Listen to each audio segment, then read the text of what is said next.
let people know who's here and what's happening? Because what we got is Alicia is here from Korea and there's three young people from Korea, Liam, Evelyn, and John, who want to tell stories today. And then thanks to Manuela Kelly Calzini, we've got lots of young Italians here today who have come to listen and watch today, so that next time you will be ready to tell stories. But today you're just getting ready to listen and watch.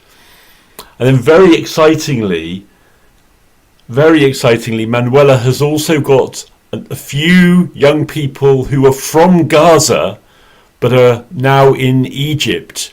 And they're together with their teacher Aisha. I'm not sure if Aisha's in the room yet. Yes, I am. She is. And fantastic. Hello, Aisha. Hello. And you're going to tell stories as well, which is fantastic. But you're in Egypt, but I've also just seen that Hiba Hamouda is here, and Hiba is in Gaza. And because the internet connection is so dodgy and difficult in Gaza, maybe Hiba can go first. Yes, but we've also got King Louis. Louis, don't forget Louis. I never forget Louis. Running supporter. Okay, so sorry. So who's going first? Did you say? I think Hiba. Are you ready to tell a story? Because Hiba's in Gaza, where the internet's really tricky at the moment. Let's start with Hiba then, because while she's here and while it's possible. Hiba, would you like to tell us a story? Yeah. Please start. Yeah.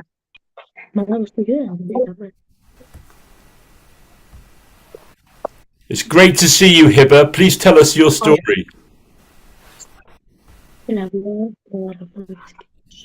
Nice to see you. And today I want to tell you a new story. Wings of Carrots. The small bear lived in a high nest with his family. He was afraid of flying and always imagined falling. Every day he saw birds fly and bring food. Once he tried to fly, but he can't. One morning, the birds didn't return to the nest. He felt hungry and alone. He gathered his courage, opened his wings, and jumped. He flew a little, then became stronger and stronger and stronger. He returned to the nest, happy and proud of himself. Thank you for listening to my story. Thank you, Hiba. And I'm gonna let you choose the next person, David. Because I'm working on a small computer and I can't see everyone on the screen at the same time. I'm very happy to do that, John. But first of all, let's give a massive round of applause to Hiba, because Hiba coming in from Gaza, absolutely fantastic. Beautiful storytelling, Hiba, as always, I must say. And it's wonderful to see you again, because I was with you and a group of children, young women in Gaza, just in the end of last year, and just such a joy to be storytelling with you all. Now, I think we could go to South Korea, because in South Korea it's already evening. So I'm going to ask Alicia, who are we going to have first? Liam, Evelyn, or John? Right. First, the storyteller is Liam Taemin from South Korea. Liam, are you ready? Yes. Hi, Liam. Great to see you. Right. And Liam, and he's first child storyteller, so he's going to tell a Korean folktale titled "The Tiger and the Dreadful Seaman." All right. Small light he once carried as a child has grown into a story that now lies the stage. Please welcome Liam Taemin Hello everyone, my name is Liam from Korea. Today I'm going to tell you a very funny Korean folktale. The title is The Tiger and the Dry Persimmon. Dear audience, have you ever tried a dry persimmon? This is a just persimmon, but if you make it as a dry persimmon, it is more yummy. You might try it if you come to Korea. Let's start the story now. Long, long ago, deep in the mountains lived a big tiger. Ahum! All animals were afraid of him. Oh no, there is a tiger! One cold winter night, the tiger was very hungry. Grrr, I'm too hungry. I need something to eat. So he went down to the village. There was a small house and a cow sleeping in a barn. In the house, a baby was crying. Nye, nye. The mother said, "Shh! Stop crying. There is a tiger outside." The tiger was surprised. How did she know that I'm here? But it didn't work. The baby cried louder. Nye, nye. So the mother sang a song.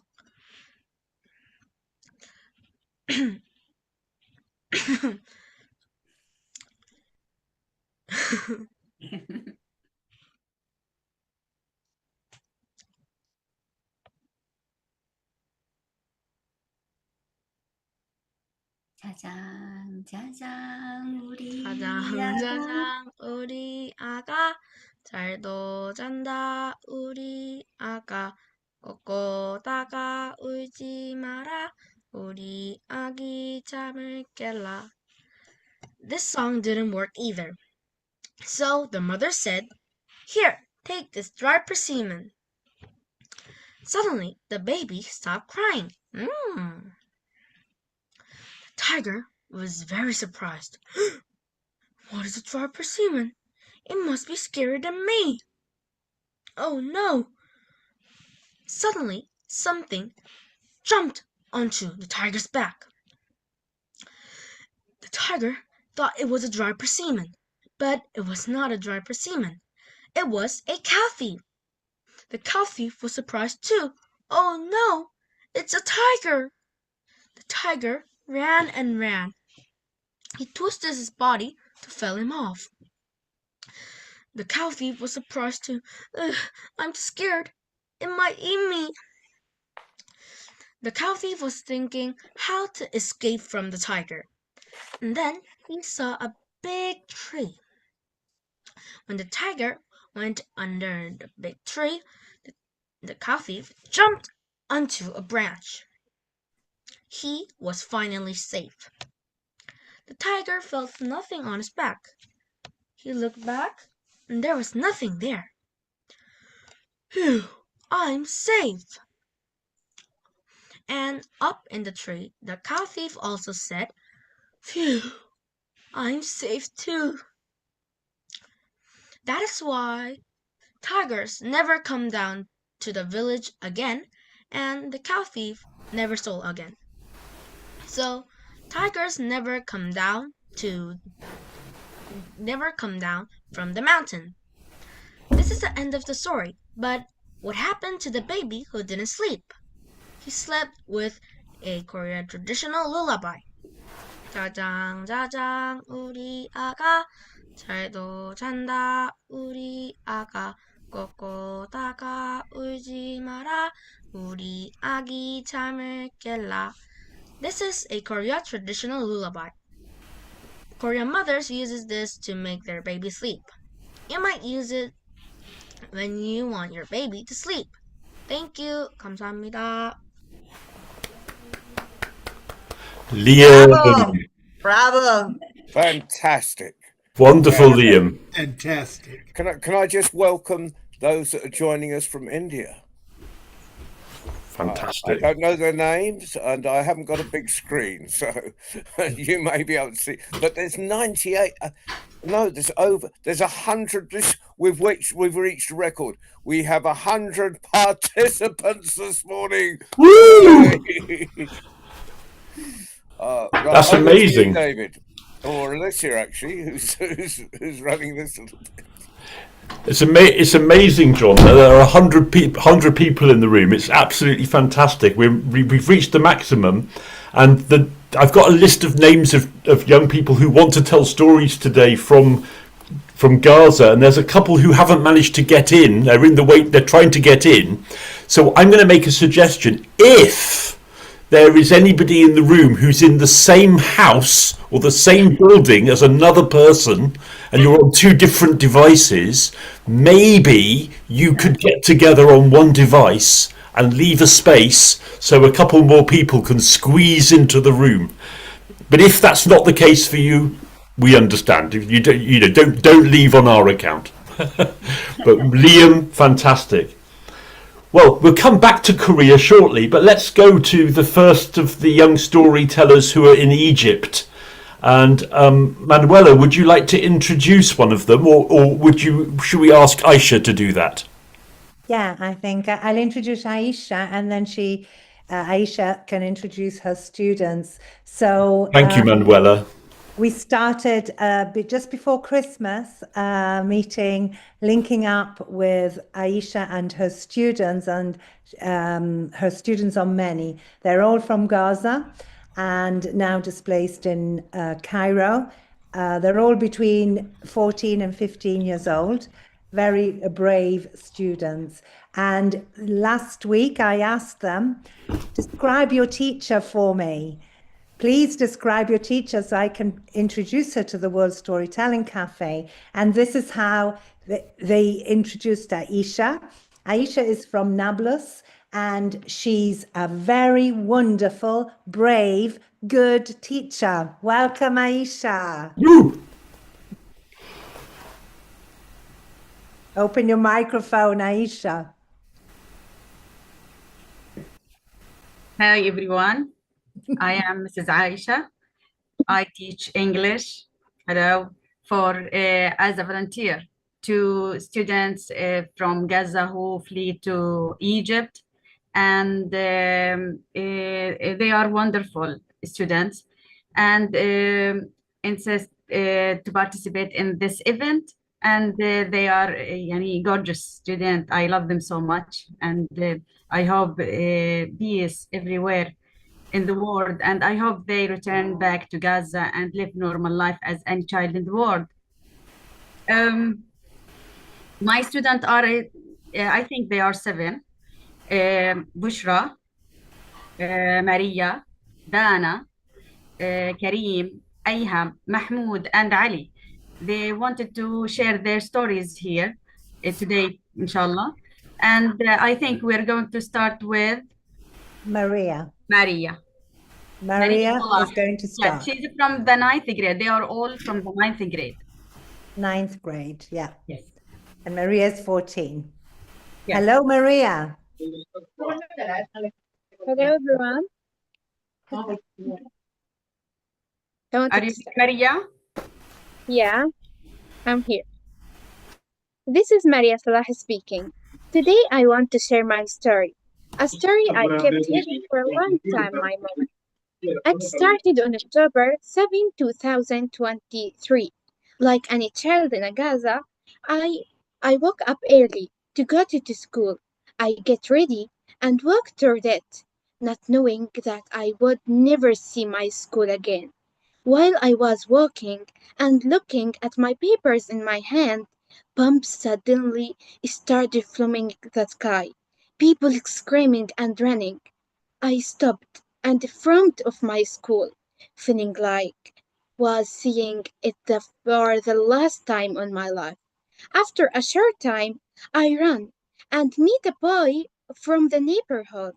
He held my hand and shouted, "Hurry! Whoever can enter his house," should they say. We ran together.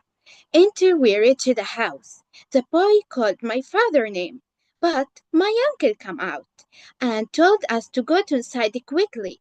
I asked him, "Where's my father?"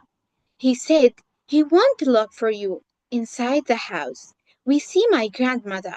She tried to calm us down and prepared for our safety. We watched the news. Is this passed slowly? School stopped, and life became very hard. One day, while I was staying near the fire, I made using my school papers and my dream papers. I received troubling news. My uncle was killed. Everyone became silent.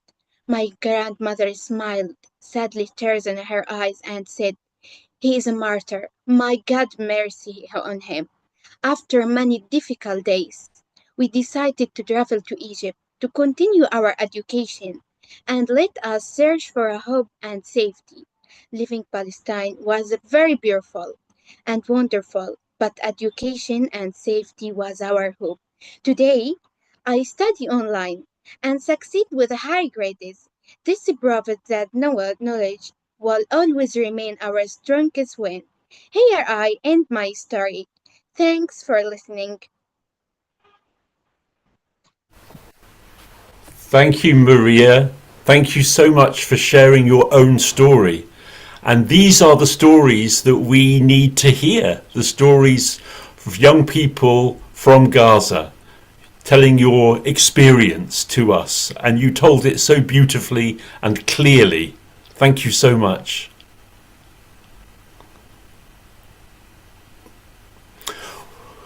Well, fantastic, Maria. Thank you. And before we go to the next storyteller, we know we've got people who want to tell stories who cannot get into the room because we have 100 people in the room. So I'm just wondering, Manuela, you said that there are some children from Italy who have come to listen today. I wonder if we could politely ask some of the young people from Italy and maybe other people who haven't got a story to tell today to leave and listen to the recording later, because I know we've got messages coming in from people who say, "I want to tell a story," and they can't get into the room. So if not everybody, but if just a few people could leave, that would be amazing. We don't want people to leave, of course. So we have Paola Floramo here from Italy, who has brought her students. We're working on a storytelling project, and I think I've shared the link also to the Facebook so that they can follow the Facebook. Excellent. Of course, you can watch on Facebook or on YouTube. The perfect solution. Yeah, I'll tell my students to go out. And we will meet on another occasion. No, they can. Paola, they can listen. They can watch live on Facebook and on YouTube. Yes, thank you. So Manuela sent me the link, and I sent it to my students. Thank you so much, Manuela. Thank you. Thank you. Stay here, Paola. Stay here. Yeah, thank you. Thank you so much. Mille grazie. Grazie mille. Okay, should we go back to Korea now? And Alicia, could you introduce the next storyteller? Right. Our second storyteller is Evelyn Eun-soo-kim, also known she is the 2024 World Storytelling Champion and currently serves as the children's the president of Korea International Storytellers Association. And today she will share a Korean folktale called The Magic Goblin Head. Now her voice is small, but the door she opened is wide. Please welcome Evelyn Eun-soo-kim. Hello, 안녕하세요. I'm Evelyn Eun-soo-kim, the young storyteller from South Korea. Today, I'm going to tell you a Korean folktale called 도깨비, the Goblin Hat. Everyone, have you ever wanted to be invisible? Then let's begin the story. Long, long ago, there were a hen maker. he had to make hats every day. Morning, hats. Noon, hats. Evening, hats. Hats, hats, hats. He had to make hats every day. Then one day he thought, oh, my life is so boring. I want an easy life. I want something exciting. He sighed deeply and went outside in the dark. Then a strange light flickered through the sky. The strange light danced in the night. There were dokebi fire. In Korea, we called dokebi 불. The handmaker quickly hid behind a tree. Then, pop, pop, pop, the goblins appeared. They had a strange hat. Put them on, pop, disappeared. Took them on, pop, appeared.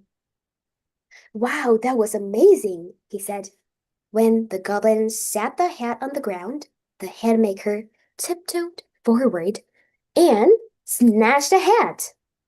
When he put the goblin hat, pop, he disappeared. No one could see him. The headmaker laughed. Ha ha, now I don't need to make my hats anymore. I am free. I can leave easily. The next day, he went to the market. At the market, he secretly took food and tried on pretty cloth and stolen coins. Then one day, walking past the fire stove, ouch! The hat burned a little bit. The hatmaker quickly ran home and saw the hat with red thread. But when he put the goblin hat, only the red thread floating in the air. The next day, he went to the market again. Also, he put on the goblin hat. At the market, he heard a strange sound. It was the people shouting, "A floating red thread! A dip! Catch him! Catch, catch, catch!" The people in the market began to chase him. The hatmaker ran faster and faster, but ouch! He tripped. The hat fell off, and everyone in the market saw him. "You're the thief that you stole from us!" And they took him to the village governor. The governor said, "Return all your things that you stole and all your hats that you made." And he had nothing. And he finally realized, "I never knew my simple hat-making job is very precious." And pop, the goblin appeared. He said, "This hat never stayed with greedy hands. This hat will test other humans' hurts." Pop, he disappeared. 1 year, 2 year, 3 year. Years passed. Needle, thread, cloth. Hats, hats, hats. But in this time, he worked honestly, and he smiled. Living honestly is the happiest life. Everyone, where is the goblin hat now? Maybe it will still testing other humans' hurts. But everyone, please remember, true magic is not living easily. True magic is living honestly. Thank you. 감사합니다. Thank you, Evelyn. Oh, we love your story and we love your hats. Fantastic and beautiful props. Thank you. Welcome. There's some people managing to get in now, David, I noticed. Fantastic. Can I suggest that if you are here in the room and you would like to tell a story today, because there's so many of you, could you write your name in the chat? Because I know we've got Bushra and Karim, and in Korea, John Jiwan Hwang, and we know we've got Louis. All of you would like to tell a story, but if there's anybody else, we don't want to miss you out. So please write your name in the chat. So can we go to Bushra? Bushra, are you here? Bushra? Yes, I'm here. Bushra, would you tell us your story?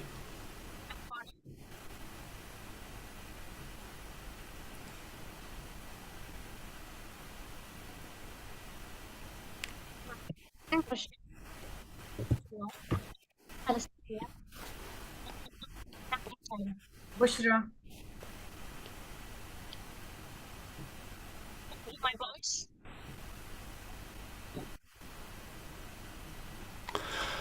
I'm sorry, Bushra, but at the moment we cannot hear you.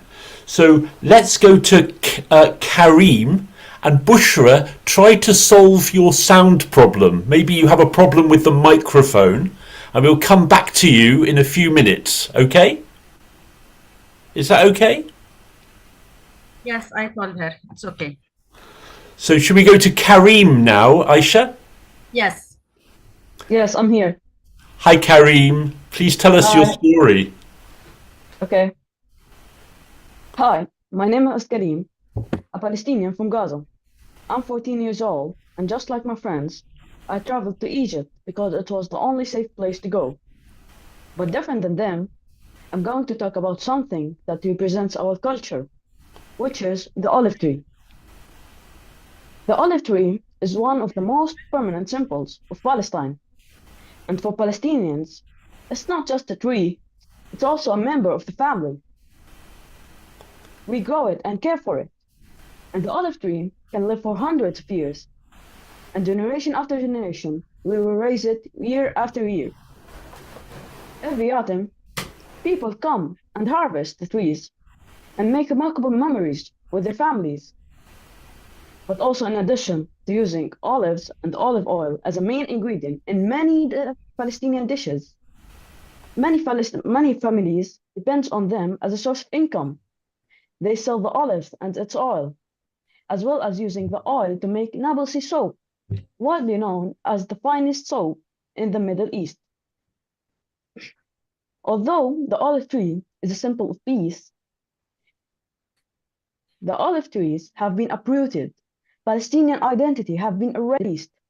People were killed and kicked out of the land that has been destroyed and taken by the occupation. Not just the trees were killed, but also memories, dreams, and hopes were erased. This loss is not just about trees or land, it's about people. Every olive tree carries a story, a memory, and a connection passed from one generation to another. When a tree is uprooted, years of love, work, and care are taken away in just a moment. Yet despite all of this, Palestinians continue to plant new plants, knowing that what lost cannot be fully restored, but trusting that the next generation will not forget and will hold on to the land. And holding on to the land means holding on to our identity. Each new tree is a message that we remain resilient and that our roots are deeper than any destruction. Thank you for listening.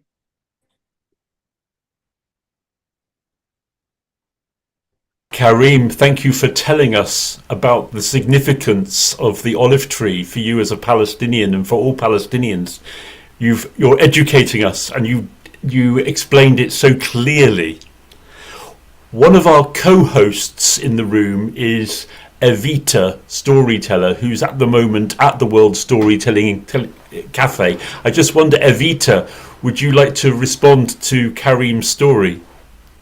Oh, Karim, salam alaikum. I'm very, very proud of you. It's great storytelling, and you guys are so resilient and brave. And every day I'm learning from children from Palestine, their stories, their bravery, and their resilience. And every day I'm telling Lila's story and Mena's story. Wherever I go, you guys are with me, and keep being strong. We love you, and we're with you. Harra Palestine. Thank you, Miss Evita. Thank you so much. Well, I think we should go. It's getting later in South Korea, so let's have our third very special visitor from South Korea, and that's John Jiwan Hwang. So, Alicia, can we hear from John, please? Right. You guys are you having fun, right? Okay. If you are happy, okay, put your hands up, right? Okay. Our third storyteller is John Jiwan Hwang, and also known as very famous. And he's known for his dramatic expression and lively performance, and has training in storytelling school at Story School for over 5 years. Today, he will perform the Korean folktale. Wow, the lucky young man. He doesn't just tell a story. He steps into it and invite us to step into. Please welcome John Jiwan Hwang.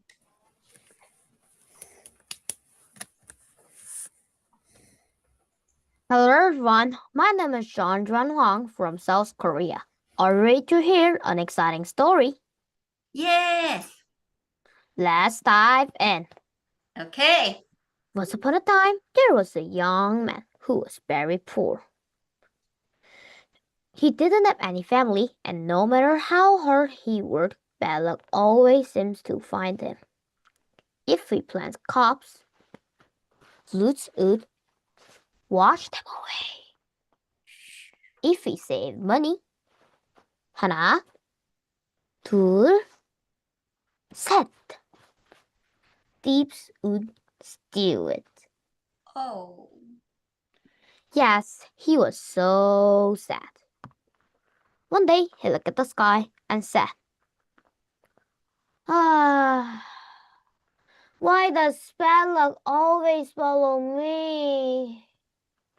Just then, an old woman came by and said, poor boy, why don't you go to heaven and ask the God why? The young man thought a moment. God, heaven? Yes, I'll go to heaven to ask the God myself. Dum, dum, dum, dum, dum, dum, dum, dum. We are going to get good luck. We are going to catch big luck. What a beautiful life. We are not scared. We are not scared. After walking a long time, the young man saw a big shiny house. He knocked on the door. Knock, knock, knock. Is anybody in there? Just then, a beautiful young woman opened. Who are you and where are you going so late at night? I'm going to heaven. Why? I have no good luck. But it is cold and dark outside. May I stay here tonight? God, heaven? Can you ask the God something for me too? I tried to get married, but my husband dies. I want to know how to find my true love. If you ask, I will let you stay here tonight. Don't worry, the young man said. I will ask for you the next day.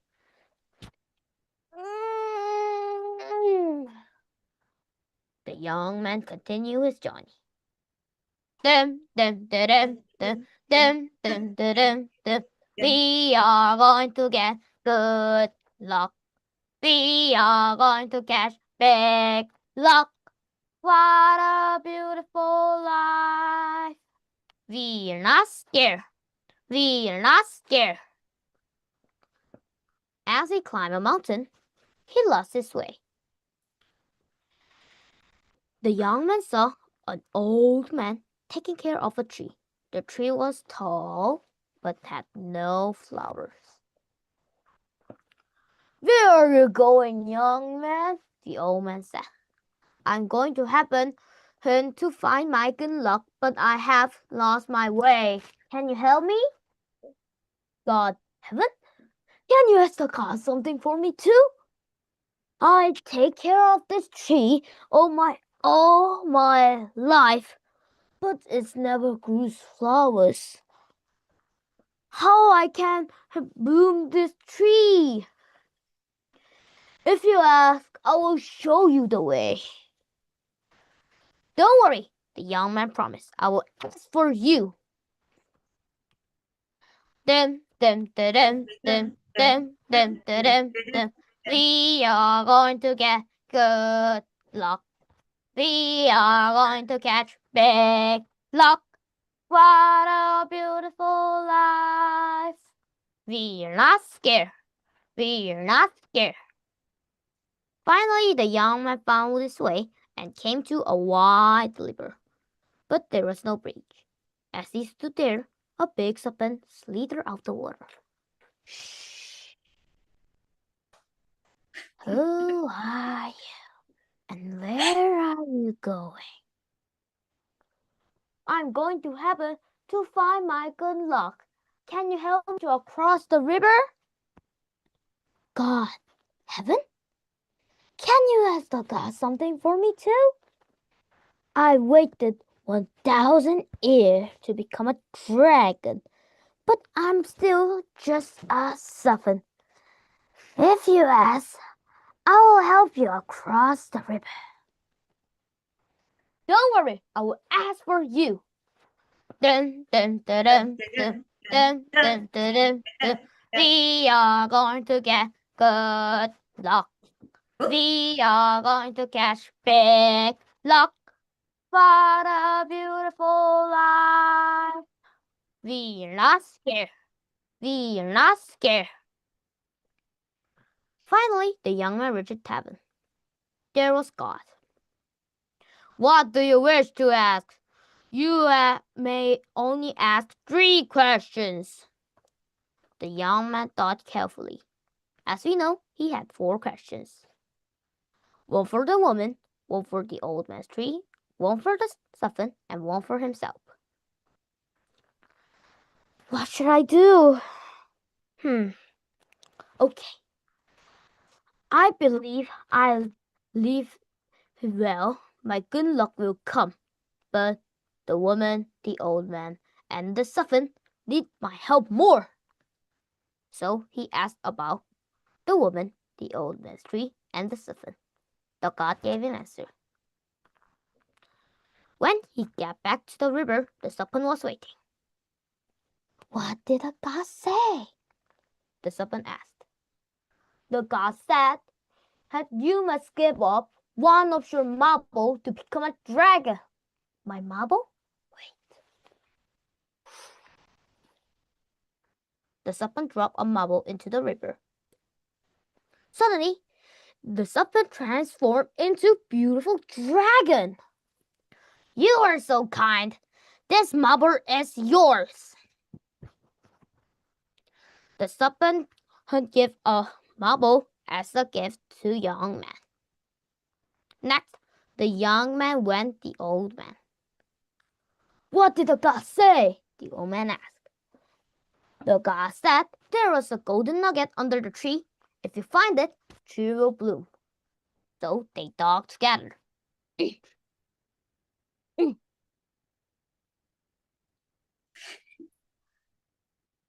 Right away, a tree burst into colorful flowers.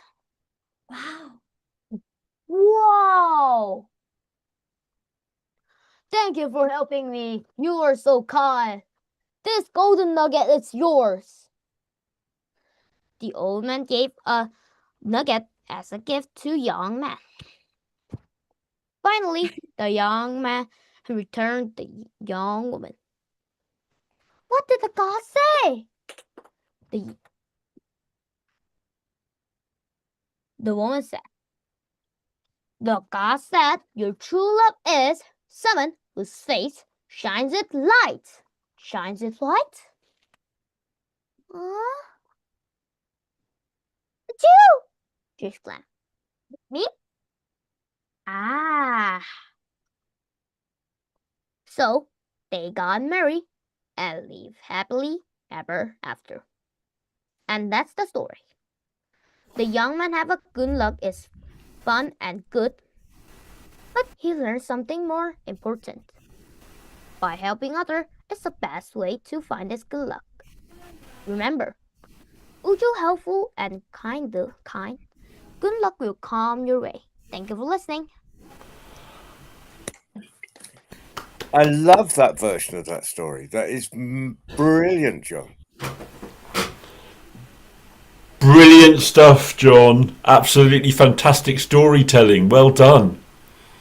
And can I just say, Alicia, your young students are coming in this week, this month, last month, next month, and telling fantastic traditional Korean stories, and we're learning about them. It's wonderful to share your culture through your stories.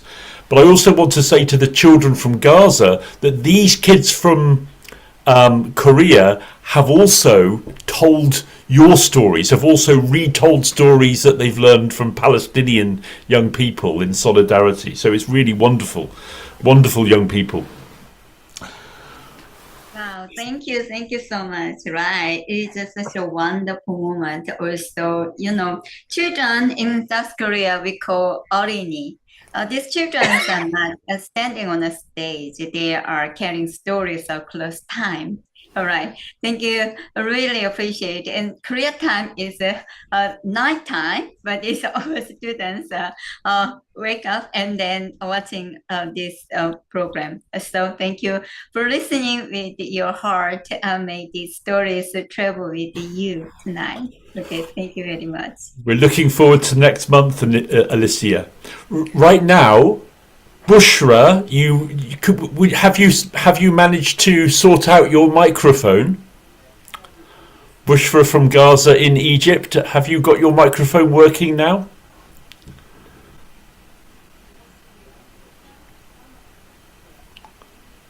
Okay, and David. Yeah. There's some Indian children have managed to get in, but they wouldn't have heard you to ask where they had. So if you notice any Indian names, just ask them if they want to tell a story. Fantastic, I'll do that. If you would like to tell a story, please just put yes in the chat. If wherever you're from, India or anywhere else, if you would like to tell a story today. Raise your hand. Well, if you put yes in the chat, then I'll see your name. But you could also raise your hand. That's right. Your virtual hand is best with the reactions. Now, David, can I just ask if also about time? I don't want any children to be disappointed. That if you have a look at the time, if we can actually accommodate all the storytellers that would like to tell. Sure, of course, yes, absolutely.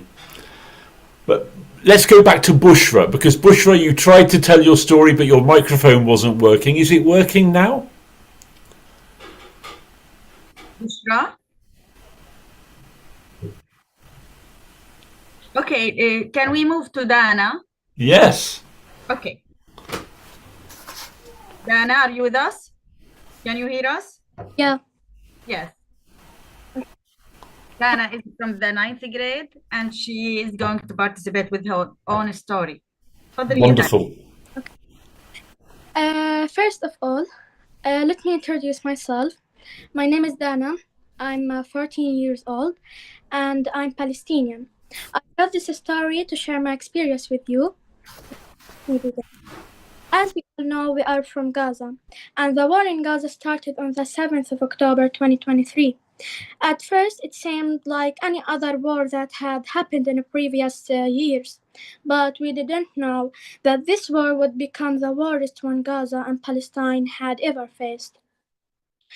The rockets started at 6 o'clock and 30 minutes in the morning. I was asleep, like any child in this world, when I suddenly woke up to the sound of explosions. The noise was extremely loud and frightening.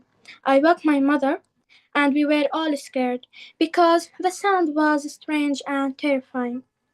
My father was outside the house at that time, but he came back quickly and took us to a safer place because our neighborhood was under threat. From that moment, our journey of displacement began. During the war, while I was still in Gaza, We were forced to move from one place to another more than 12 times. We stayed in Gaza during the war for nearly 9 months. After that, we traveled to Egypt. I traveled with my mother and my siblings, without my father and my brother. A new chapter of my life began in Egypt, where I continued my education online through Microsoft Teams. And thank you all for listening. Thank you so much for telling your story, Diana. There were 3 people put their hands up, David. I put their names in the chat. Fantastic. Diana, your story, your testament from Palestine, from your experience is very, very valuable and so important to tell your story. Thank you. Thank you. You're welcome. Shukran. One.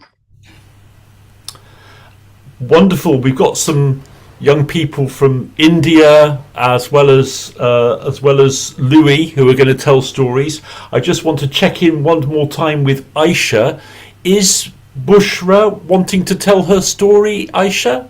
Yes, she's trying to turn on her mic. I think now she is ready. Bushra, are you ready? Bushra? Again, Bushra? Okay, there is Ayham and Ali and Mahmoud. Can we choose one of them? What about Mahmoud? Yes, Mahmoud. Is Mahmoud here? Yes.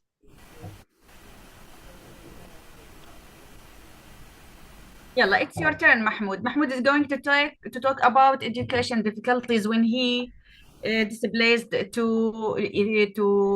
Cairo, to Egypt. Education challenges I face. My name is Mahmoud Radi. I am 15 years old. Before the war on Gaza, I lived with my family in a beautiful home in Sheikh Radwan, Gaza City. Our life was calm and stable. I was happy at school, and I dreamed of becoming a successful and useful person in the future.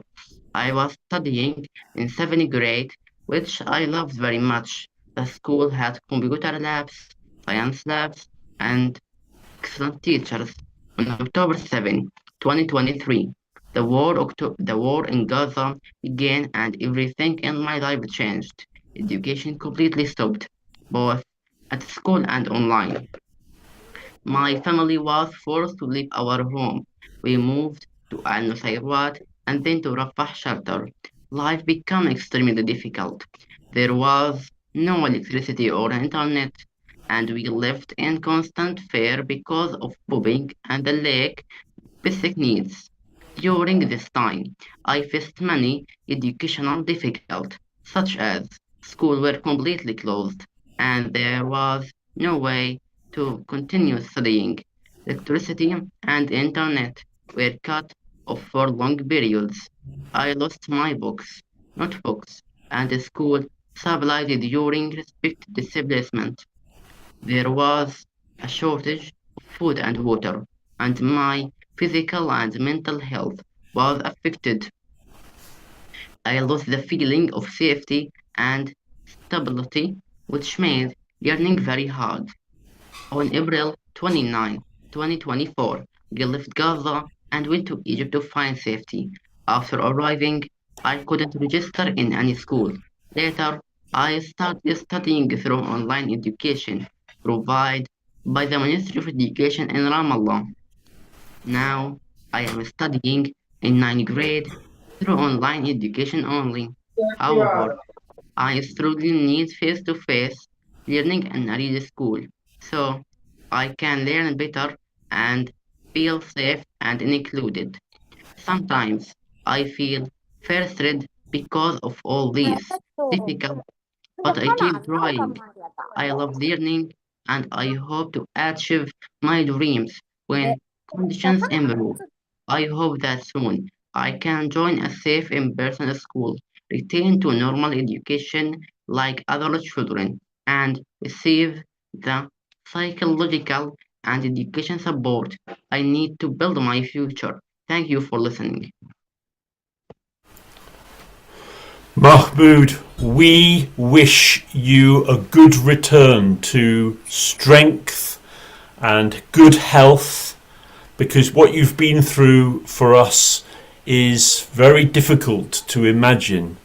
But you are strong, and by telling your story to the world, you are making it possible that we can understand and we can support you in your return to health.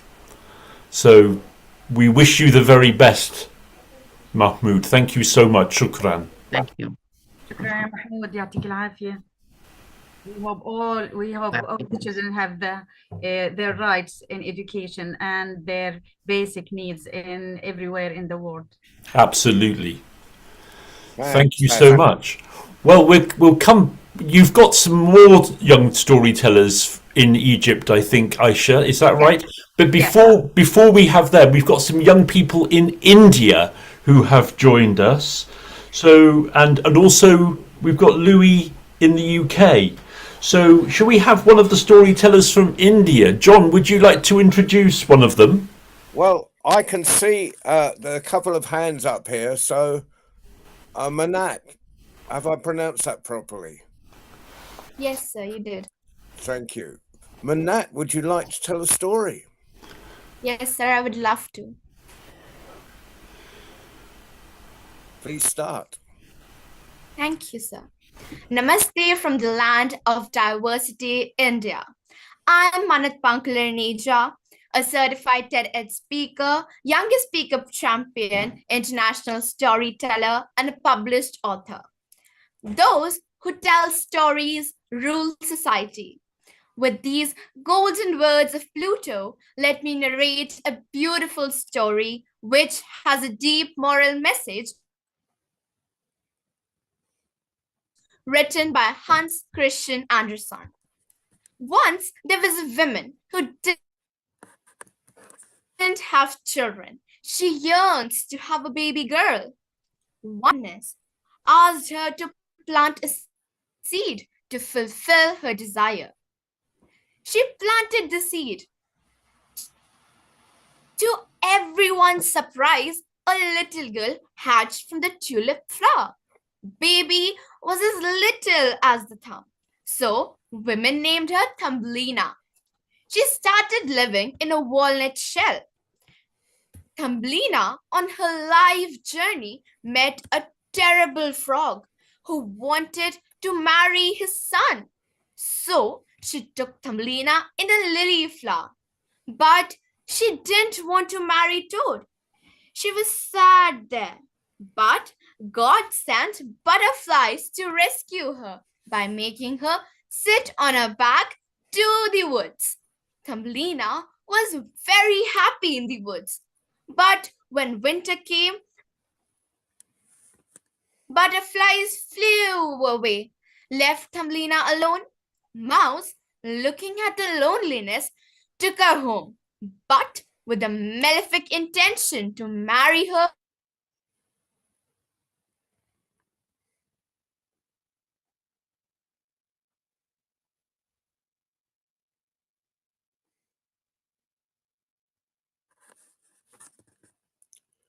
Manat, you seem to have frozen. Girl was like Thumbelina. They took her to their prince, and luck favored Thumbelina as the prince married her, and they lived happily ever after. In my opinion, it's a great version of a classic tale and has given a clear message. Life encounters many problems and obstacles, but should face challenges and should not surrender or leave our kindness to over problems and be happy in life.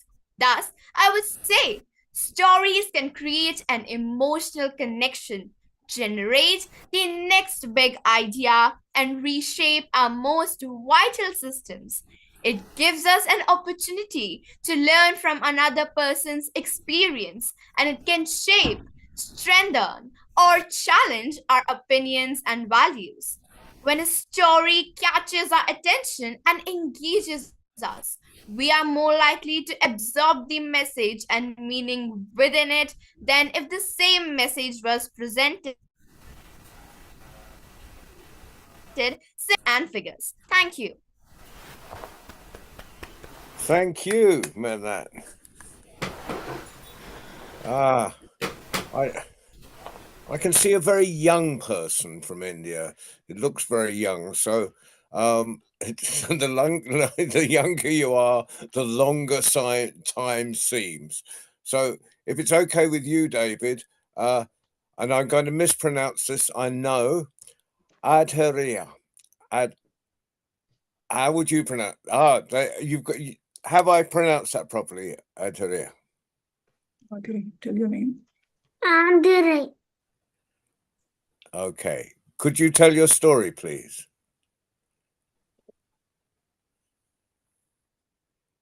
Once upon a time, there lived 3 little pigs. One day, they each built a house. The first built a straw, the second built a stick, but the third pig built a house with bricks. One day, a wolf came and said, "One little pig, let me in." "Not on the hair of my chinny chin chin," said the pig. The wolf said, "Then I will huff and I will puff and I will blow the house down."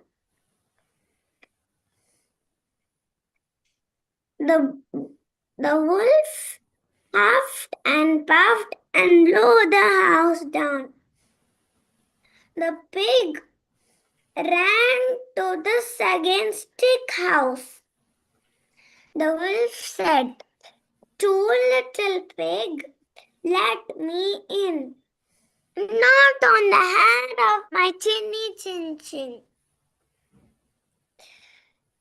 said the pigs. The wolf said, "Then I will huff and puff and blow the house down." So the both pigs ran to the third house. The wolf said, "Three little pigs, let me in." "Not on the hair of my chinny chin chin," said the pigs. The wolf said, "I will huff and puff and blow the house down." But the wolf can't. So the wolf climbed in the chimney. The 3 little pigs kept a pot of water. The wolf climbed and fell on the cup of water, and that was the end of the big bad wolf. Thank you. Fantastic. Right. Should we change country? Dev, we haven't forgotten about you from India. We'll come back to you, but I think we haven't had anyone from Italy yet. Manuela, are all of the Italian children listening today, or is there one that would like to tell us a story? Yes, we're just listening today because we've just started our storyteller project, but we will be back with the Okay, Italian I just didn't want to leave anyone out from Italy, so we'll go to Deb's. Then I've done the people that are on my screen. I can see with their hands up. So, Dev, would you like to tell a story, please?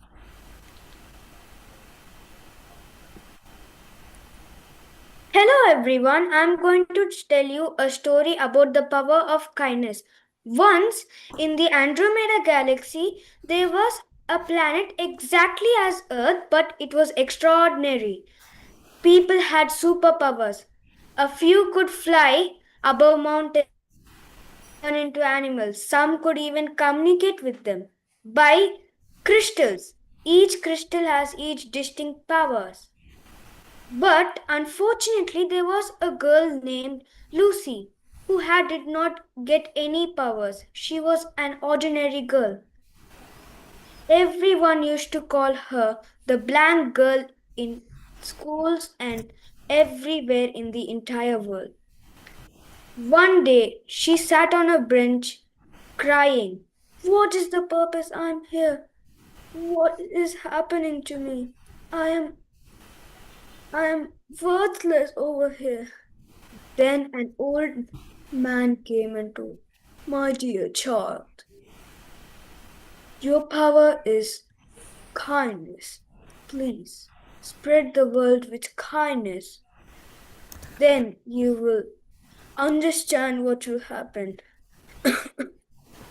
That's all I can say. Then Lucy lifted her head up and her eyes widening and she smiled.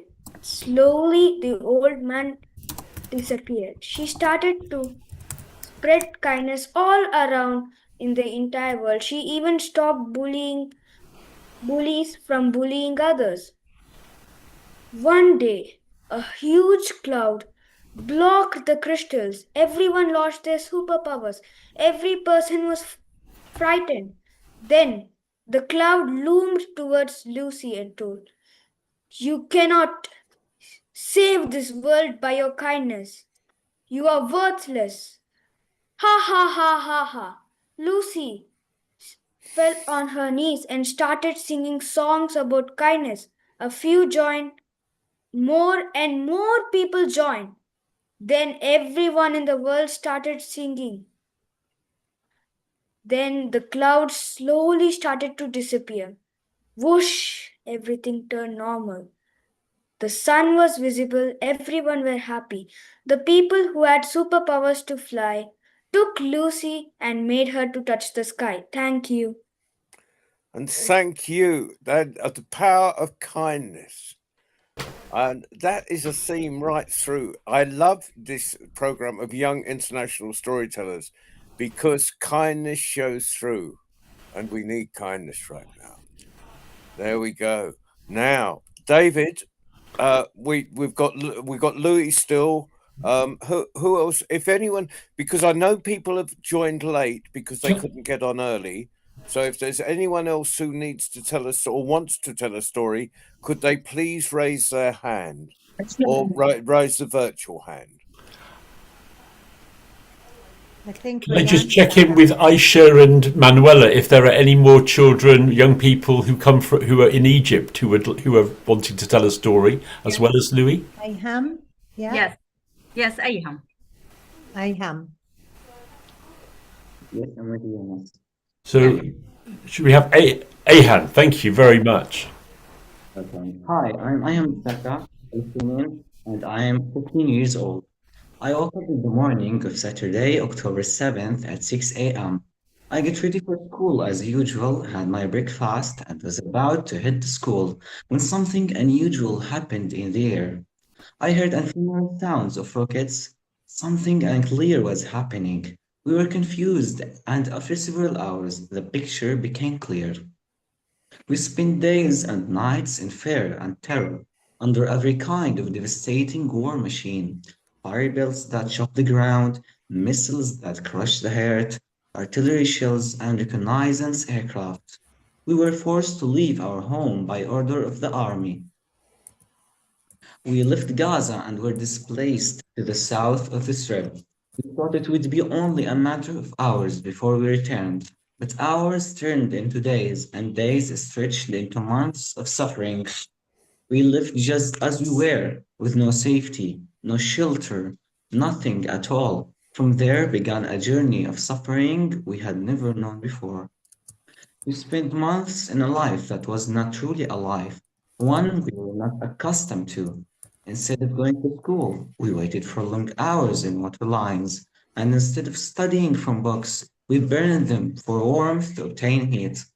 After days and nights of oppression and hardship, we decided to search for human dignity and to leave to God's land, just as Muslims migrated to Abyssinia when the jurisdiction of Quraysh intensified. We went to sisterly Egypt and the journey of exile began. I sat confused about my situation, thinking about my academic future, which had stopped since the beginning of the war. Later, I was given the opportunity to join the line education after more than a year of interruption from studying. And perhaps I was fortunate in that more than my loved ones in Gaza. Praise be to God in all circumstances. Thank you for listening. Thank you for telling. Thank you very much, Iham. That's such powerful personal storytelling. It's really meaningful for us to hear your story. So we've got Reyansha from India has come in with her hand raised. John, just before we go to him, could I just ask? I'd just love to say to Aisha and Manuela a word of appreciation about bringing these young people in who've with your wonderful English. You said before the program to me, Manuela, that the young people from Gaza would be feeling unsure and would want to have their cameras switched off. But in fact, all of you have told your stories with your cameras switched on. And your English is absolutely fantastic. So we really appreciate you coming here today, Maria, Mahmoud, Diana, Bushra, Karim and Iham, and telling your stories. It's a really valuable thing for us. And thank you, Aisha, for making this possible. Thank you, And Dave. can I second that? We're looking forward to more stories next month. Fantastic. It's the first time I've actually seen some of them after weeks of meetings online. So very brave, and I'm very proud of them. Thank you for this opportunity, World Storytelling Cafe. Thank you. Okay. Thank you, Manuela, and thank you, Aisha. Brilliant. Well, shall we go to Reyansha? Because I know a lot of people had difficulty getting in because we had so many people at the beginning, which was fantastic. So, Reyansha, are you ready to tell your story? Yes, sir. Please start. And you're in India, aren't you? Yes. Hello, everyone. My name is Reyansha, and I'm studying grade 3. I'm 8 years old. Today, I'm going to tell you a wonderful and exciting story about the tiger, the Brahmin, and the wolf. Once upon a time, in a beautiful forest, there was a Brahmin who was going by seeing the trees of the forest. Then he saw a big cage, and in that cage there was a tiger stuck. And the tiger asked the Brahmin and said, "Oh, Brahmin, why won't you come and help me go out of this cage? I would give you whatever you want, and also I would be your servant for many years." And the Brahmin said, "No, you will probably eat me." And then the tiger thought of a cunning plan and said, "No, I promise you, I'll never do that. I said that I would be your servant, right?" And then the Brahmin's heart melted and he opened the cage. Boom! The tiger hopped onto the Brahmin, telling that, "How in the world would you even be to trust me, you fool?" And then the Brahmin pleaded her not to eat him. Then there was a fox who was walking by, and it saw and asked, "What happened?" And the Brahmin told, "This tiger has cheated me to open the door." And the tiger was like, "Ah, no, this is my prey. I have to eat it. There is no right for you to go in interrupting our discussion," screamed the tiger. And the wolf thought of another cunning plan, and it told, "How did you go into the cage?" And the tiger was like, "I just went in a normal way." And then, "What is the normal way?" the wolf said. And the tiger got furious and impatient to eat the Brahmin. It jumped into the cage, saying, "This is the normal way." And then the wolf told that, ha ha ha. She shut the door and told, ha ha, how would you even trust me? Now you live in the cage for many other years and be the servant for the cage. Thank you for listening. And thank you for telling. That was wonderful. I shall never let a tiger out of a cage when I'm passing by, whatever it promises me. Wow, she's so cute. Actually, you are so amazing storyteller. Thank you for sharing. All right, John, David, I'm so sorry. We in Korea time is so late, so we have to leave in the middle of this beautiful moment. Can we all give Korea? Can we all give Okay, Korea? today's storyteller, yes, John, Jianhang, Eunsu, Evelyn, Eunsu, Kim, and all right, Liam, Taemin, there. Okay, thank you very much. And all right, I will stay here, but children, so we keep listening through the YouTube and having tonight's story with us. Thank you for holding this space so gently for our young. Good night, Korea. Thank you. Bye. Now, David, Louis has waited patiently. And he has been with us for something like 5 years. Louis was in his cradle when he joined us. Louis, I'm looking forward to your story. Louis, would you like to tell your story? You're muted still. Hello guys, hello. If you don't know me, my name's Louis, and I'm singing a story and a song. First up, I'll do a story. Here I made it for a theatre. And here it comes. You might with this. You can see Amber for the budget.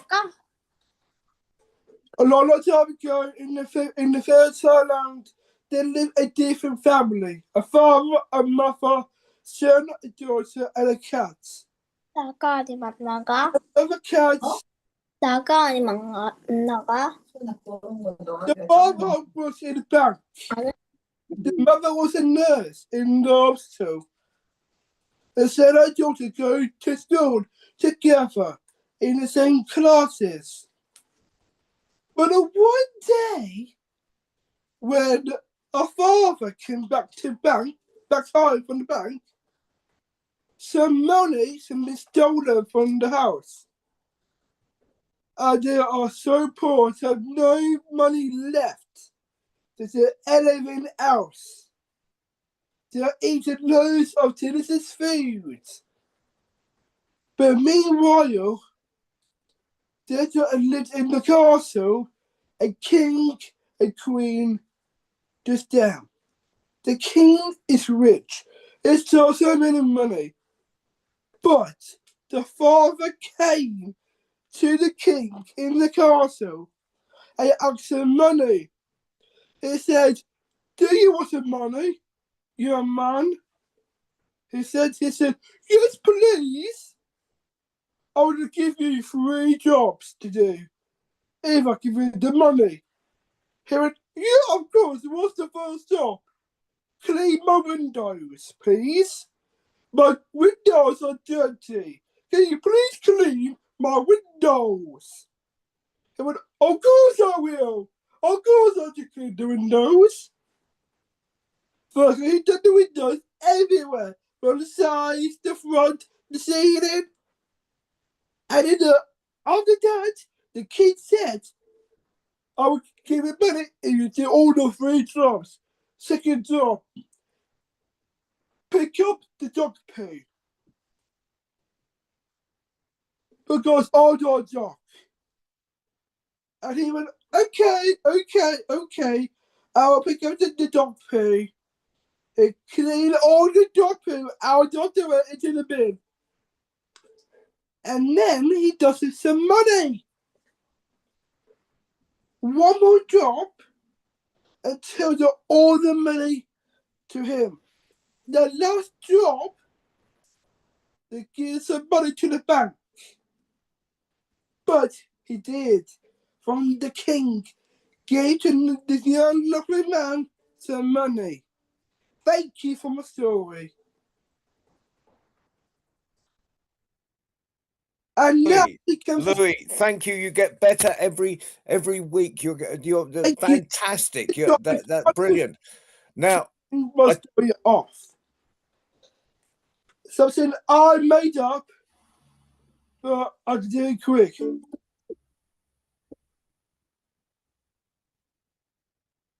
I keep all the stories to listen to the Sunday Cafe. You all look amazing. That gives you a class we hear.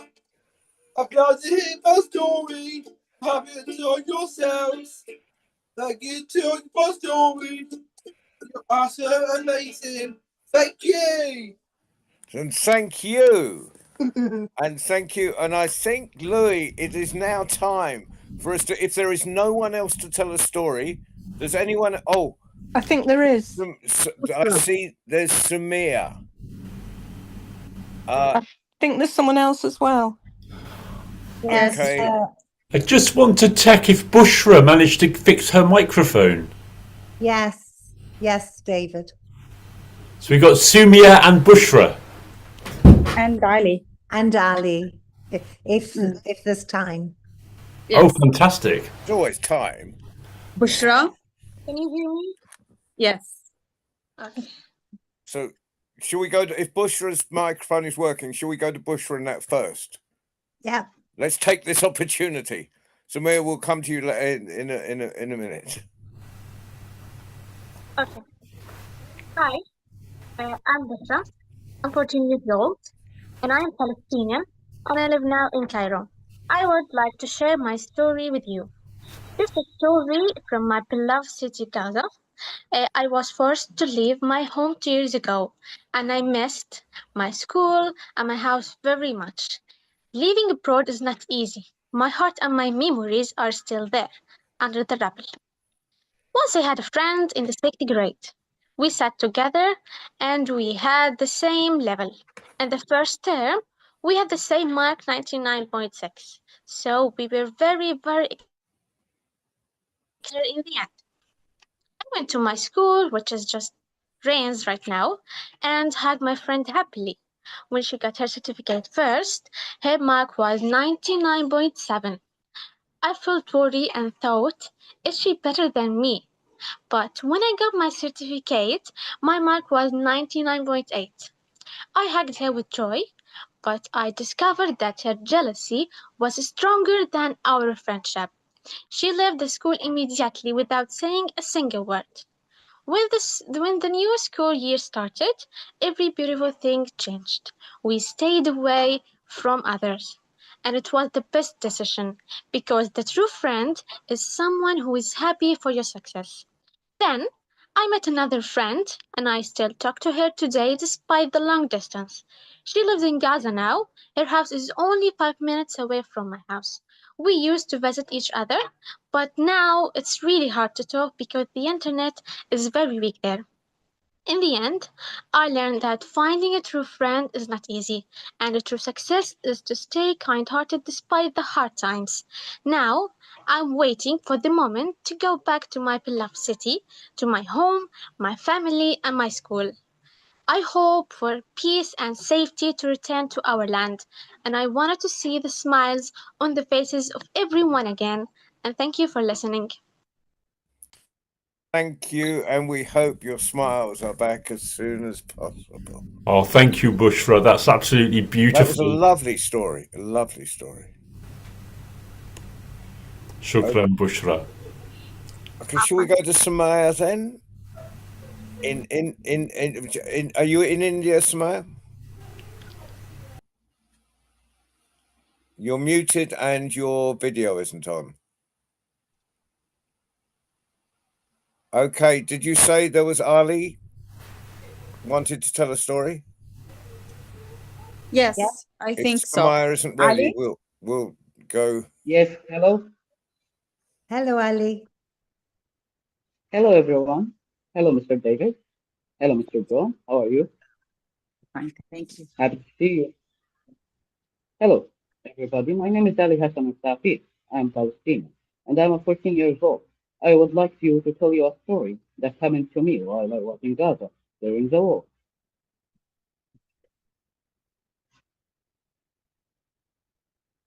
We were in an area called North Gaza. We were surrounded by the occupation because of the severe lack of food and the basic supplies.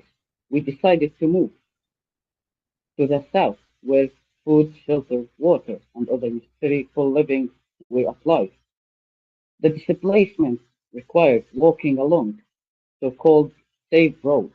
However, there were soldiers from the occupation on this road, and moving into and out of the south. During our journey, I was holding my grandmother's hand. May God have mercy on her. Hala Grace, a soldier keeps shouting at us, move to the right, move to the right. But we could not hear him. In a moment, in the blinking of an eye, my grandmother's hand was no longer in mine. I turned it around to see what's wrong and found her laying on the ground lifeless. The case of her death was that she was shot by one of the soldiers because we did not hear the order during the tense moment. I panicked and I did not know what to do. I was very scared. My grandfather and my uncle came to carry her back home, hoping to help her, but it was too late. My grandmother had passed away, and we couldn't not save her. We buried her and directed Al-Fatiha for her. When my grandmother died, I felt as if I had lost everything. I lost my whole world. The person who loved me, advised me to do good, and guided me to the right path. I was bitterly saddened by her death. And to this day, I'm still sad, but I believe she is a better place now. Thank you for listening to my story. Thank you for telling us your And story, thank you. Ali. That was very, very moving. That's right. I see. Thank you, Ali. Fantastic, Ali. Thank you. Yes. So I see Samaya is back. Am I pronouncing that right? How should I say your name? Samaya, you have to unmute.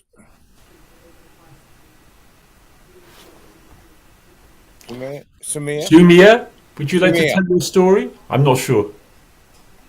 Hello? Hello. How do we pronounce your name? Inia. Okay, you're muted. Hello?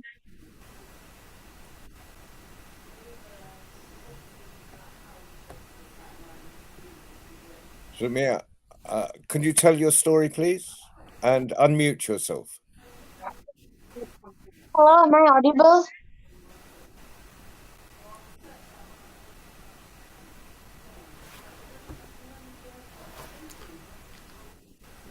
You switched on your microphone. Well done. Fantastic. Can you tell your story, please? You may start. Yes. Samaya? Now you're off. Could I start my story? Is that someone else wants to tell the story? You can start your story, yes. Greetings, ladies and gentlemen, boys and girls. In a far-away village, there lived a fisherman who went to fish in a nearby river. He thought selling lots of fish in the market. He threw his net onto the waters and sat down, waiting for lots of fish to come in. After a long time, he heard a rustle. He took up the net, but to his dismay, he was disappointed to find just one tiny little fish. He stared at it with disbelief. But suddenly, the tiny little fish started speaking. "Oh, dear fisherman, please let me go. Otherwise, I will die. I will die out of water. The fisherman paid no attention to the tiny fish's request. But the fish spoke again. Oh, dear fisherman, if you leave me now, tomorrow I will bring many more, my friends, so you can catch them and sell them in the market. The fisherman thought for a while. Seems like a good idea. He agreed. He let the tiny little fish go into the water. It swam fast and went happily. The fisherman went back to home. The next day, he woke up happily and early.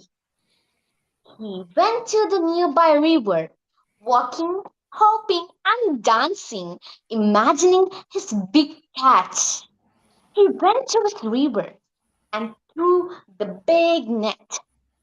He called out, "Oh, the little fish's friends, come to me now.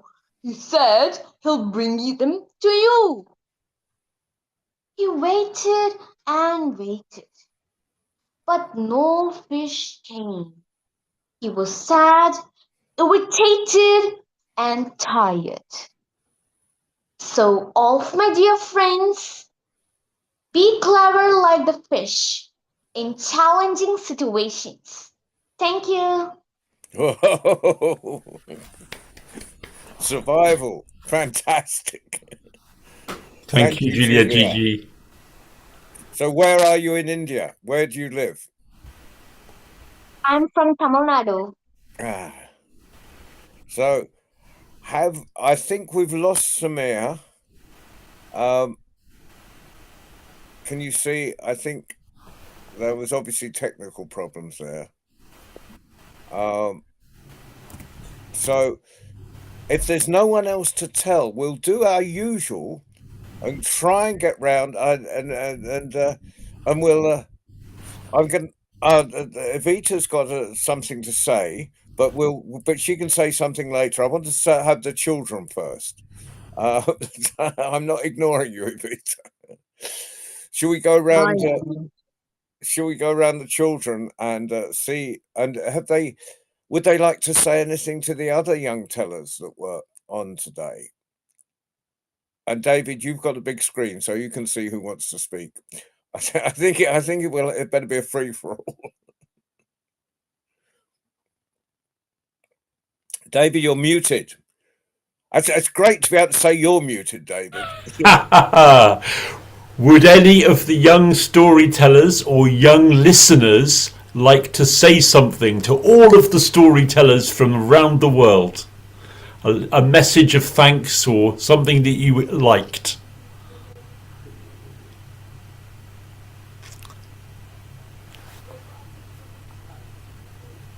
Okay, I'm going to ask people that I can see on my screen. Julia, would you like to say something to the other tellers about? I know you joined late, but yes, sir. Would you like to send a message to the other tellers, the other young tellers around the world? Yeah. So, I'm actually Inia from Ace Innovation India, Tamil Nadu. It felt really great to be a part of this storytelling seminar, and all of you did really great. It was really exciting to hear new stories and folk tales from different parts of the world, and I was really excited to meet the other people from nations, their voices, their English accent, the type of story which they tell, and how they really express it. So it was really good to hear a lot of stories in one day. It would be better if everyone learned new things and they could improve their styles too. Thank you, I'm Julia. grateful to be part of this. Thank you. Louis, King Louis, would you like to say something to the other tellers? You're muted, of course, but then David was as well. Hello. Hi, I love all of your stories. It is amazing to hear you. It's the first time I hear you speak English. It's wonderful to hear you again. I love your stories when some are from Gaza, and it's touched me up quite a lot. Thank you to hear all of you to listen. You are incredible people from all around the world. I love your stories from the voices, from the pigs, the wolves, everything. It's amazing. Thank you for being a part of this. Thank you everyone to listen. Thank you so much. Bye bye. Thank you, Louis. And now, David, I can only see, I've got a limited number I can see on the screen. So would you like to pick someone else to speak? There's lots of young people in the room. I don't know who to ask, but I think Rehancha in India would like to say something. Rehancha, would you like to send a message?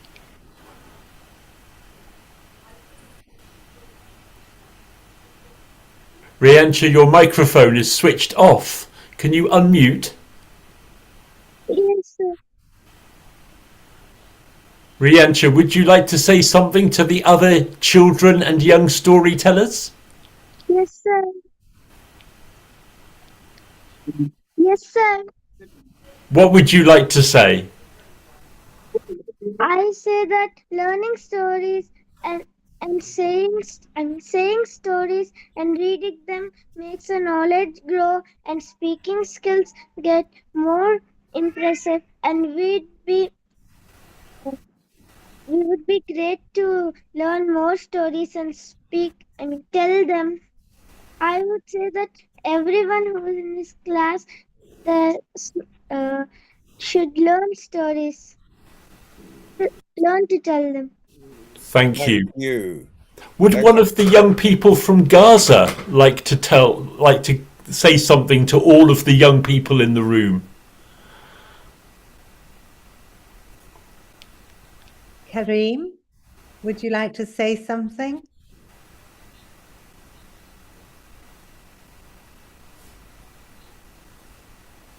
Ali? No. They may not be here. That's okay. Okay, shall we go on to the adults now? Evita's had her hand up for 3,000 years.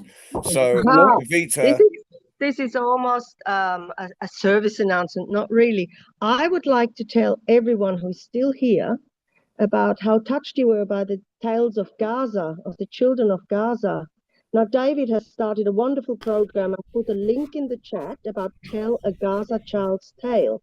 So all of you young storytellers can go on YouTube, watch the stories, some of the stories, there are many, many, and then record yourself retelling the story, acknowledging the child in Gaza to do that. It's a very, very wonderful experience. And thanks to all the children in Gaza who are telling their stories, their folk tales, their experiences. We are all very, very proud of you.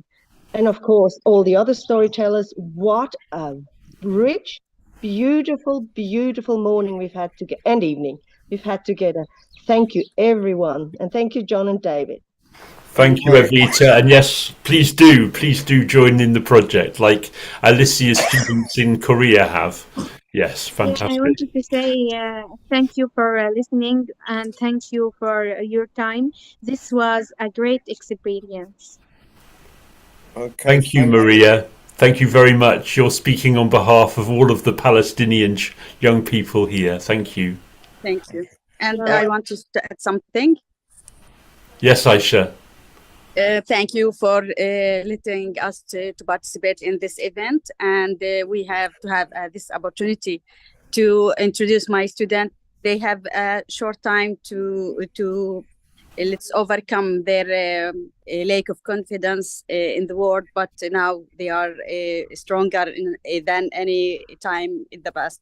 I hope they have their peace and return to their homeland, inshallah, as soon as possible. And thank you for this opportunity again. Thank you for all. I hope they can come back again the first Saturday of March, because we do this every month, Aisha, and it would be wonderful to meet your students again and more students. Well, I think I second Aisha, but everyone has been on this program today. One that only Louis is speaking in his first language. Everyone else is speaking in an additional language, and it's been wonderful and such confidence with all the young storytellers that have been on here.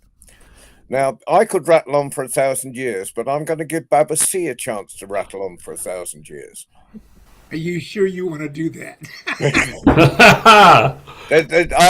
I've got a big bell upstairs. I'll ring it when you've spoken too long. I have been almost left speechless. Almost. There's a plethora of very wonderful storytellers. And I mean, they were just beautiful, from Gaza to India and other places. The little one, the youngest one that told the story of the three little pigs, she was very expressive and very confident, especially for someone her age. I love the storytellers, all of them, but there was one especially that stood out to me. And I think his name was John Jijing. I probably said his name incorrect, but he was the one that told the story about going to heaven with the serpents, and he used his hands. He had the little hand puppet that he used his hands, and he was so expressive. He reminded me of a certain storyteller that I know of in Washington, D.C. But I just thought he was so outstanding. All of them were outstanding, but he touched a very special place in my heart. So I just wanted to thank all the storytellers. You're wonderful, you're confident, and I can't wait to hear you tell more stories. And with that, I'm done. Thank you. And now I think we ought to ask someone who's actually the person that's behind the energy behind the Storytelling Cafe and the program, who we wouldn't this wouldn't have existed without her. Lucy, have you got it? I know you came in a bit late, but have you got anything you want to say to our young tellers? Yes, I absolutely love that. My dog is here as well, and he loved it too. But I absolutely loved all of the stories. What I heard from everybody was a huge amount of courage coming from your hearts. And that's in everybody. And when we can tap into that, how we can change the world is amazing. So you young tellers are changing the world. Even when it seems like it's impossible, that courage just is always in your heart. And so many of the stories were talking about kindness and compassion. And that is in everybody's heart too. I just loved all of the stories were so beautiful. I love the music. Louis' guitar, I'm not sure if it is a guitar, little guitar, that was beautiful and uplifting. And I would say you have made my day already. It's the beginning of the day, and it's really uplifted me. And I know everybody who listens to this later, because it's recorded, you will be uplifting everybody's day. So thank you all. You're very talented, each and every one of you. Well, thank you, Lucy. I think I second everything. And that story about kindness, when everyone got together and sang, and dispelled the cloud of nothingness. Fantastic. There's been brilliant stories all day. Has any other adults want to say something that haven't spoken yet? Right, I'm going to give it to David. And David, I'll let you give the thanks. We've got all this happens. I'm just going to say this program, the story of this program. No, this program happens on the first Saturday of every month at 10 a.m. UK time. And we've had countries we haven't on before. I want to welcome Italy, and maybe they'll come on and tell stories next time. It was really great to have people from India. Alicia, of course, with all your stories from from South Korea and your wonderful students, and of course the people from both in Gaza and from Gaza in Egypt. It's been wonderful, and what we have other programs. Every Friday at 6 o'clock in the evening, which is about midnight in India, and certainly too late for Korea. We have stories for children. Can't remember who's next Friday, but there's always someone. And not this Sunday, but next Sunday, there's for the adults, there's a worldwide story round, and all adults and that's at 6 o'clock in the evening. All adults are welcome there. And David, I'm going to shut up and go over to you, and you can do the closing and say wonderful things about all our wonderful tellers. Thank you, John, and thank you, all of you, and a big thanks to Aisha and Manuela and Alicia for helping to bring all of these young people and all of you young people who came here on your own selves. Nina, she didn't speak, but Nina in India brought all the young people in India from Ace Innovation. Fantastic. And thank you, John. Thank you, Lucy, for making this possible, and Walid as well.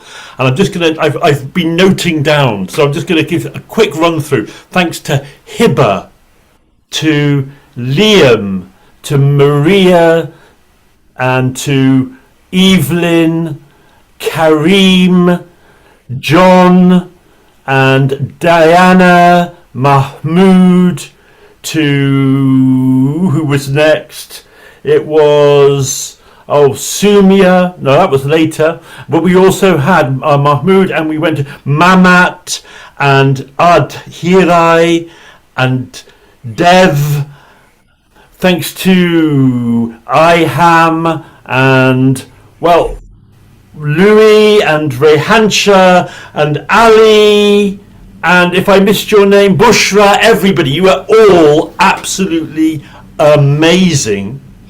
And what I would like to say is to the children from Gaza particularly, I hope you will give me permission to edit your stories from this program and share them individually as part of Tell a Child in Gaza's Tale. I'll check in with Manuela and Aisha about that, to check with you and your parents if you're okay for me to do that. And also, I would just like to let people know that this is a shameless plug, in half an hour from now, I am running a workshop at the biggest international storytelling festival, which is online. I'm not comparing it with Marrakesh, which is in person, but online is the Chennai Storytelling Festival. And in half an hour, I'm running a 90-minute workshop about the project Tell a Child in Gaza's Tale, called Fighting Oblivion in Gaza.